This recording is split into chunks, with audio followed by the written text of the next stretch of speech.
In Iraq, during the end of my deployment, while I was in the US Army, we were doing a joint training mission with the Iraqi Federal Police, so they were staying at our base for about 2 weeks. I was pulling night guard duty and it was about 2 a.m. when we started to get mortar attack.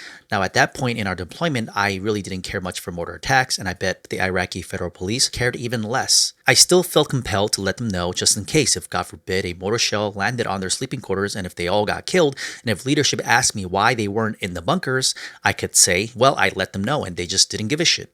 And guess what? When I tried to wake them up and let them know, they didn't give a shit and they went right back to sleep. So I head to the Porta Johns to use the bathroom when all of a sudden we hear small arms fire at the entrance of our base, and Specialist Fedorov, who is also on night guard duty with me, walks up to me and we're just like, oh well. All of a sudden we hear the sound of metal cutting through a wind flying past our head towards the berm. Then we both look at each other and we're just like, we're dead.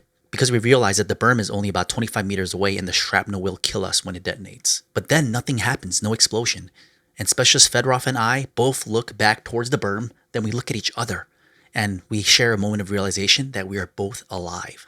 Then Specialist Fedorov says to me, holy shit, that was an RPG, because during his last two deployments, he got hit with RPGs all the time, so he would not forget the sound of an RPG. Miraculously, a live RPG did not detonate, and I think the chances of that happening are extremely slim or close to zero. Some may call it luck, but I'd like to think that God put his hand on that RPG and said, not on my watch.